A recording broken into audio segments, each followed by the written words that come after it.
Hello and welcome back to the Spiritual Gangster Podcast. I'm your host, Amanda Pieraldi. I'm so grateful that you're here today because today we're talking about something that feels incredibly relevant right now.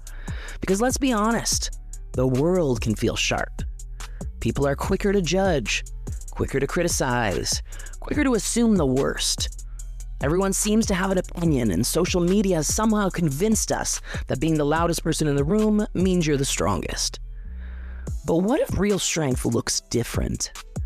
What if staying compassionate, remaining kind, choosing empathy, and refusing to let life make you bitter is actually one of the bravest things you'll ever do? So today, let's talk about what it means to stay soft in a sharp world. There may have been moments in life when it would have been easier to harden. After loss, after disappointment, after betrayal, it can be tempting to believe that closing your heart is the safest option. To convince yourself that caring less means hurting less. That if you build enough walls, nothing can reach you. But here's what I've learned. There's a difference between protecting your heart and building a prison around it. Softness doesn't mean letting people walk all over you. Softness doesn't mean saying yes when you want to say no. Softness doesn't mean tolerating disrespect. It means your boundaries are strong without your heart becoming hard. That's a huge difference. Some of the strongest people I've ever met aren't the loudest. They aren't the most intimidating. They're the people who have every reason to become bitter and choose love anyway. The people who continue believing in goodness after experiencing heartbreak. The people who still help others after being let down. The people who continue to smile, encourage, and lift others while carrying the invisible battles of their own. That is strength. The world often teaches us power comes from dominance. I think real power comes from emotional regulation, from responding instead of reacting, from remaining grounded when everything around you feels chaotic. Anyone can become cynical. Anyone can become defensive. Anyone can throw walls around themselves. But staying open, while also being discerning, takes incredible courage. People often confuse softness with people-pleasing.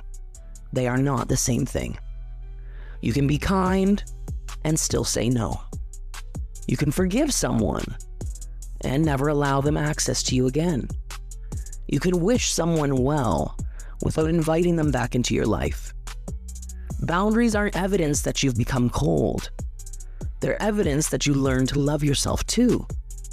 Another thing I think we need to remember is that hurt people often speak from their own wounds. Not because you deserve it, but because pain looks for somewhere else to land. That doesn't excuse harmful behavior, but it does remind us not to personalize everything. Sometimes another person's reaction has very little to do with us and everything to do with what they're carrying. So don't let someone else's bitterness convince you to abandon your kindness. Don't let one betrayal convince you that everyone will hurt you. Don't let disappointment become your personality.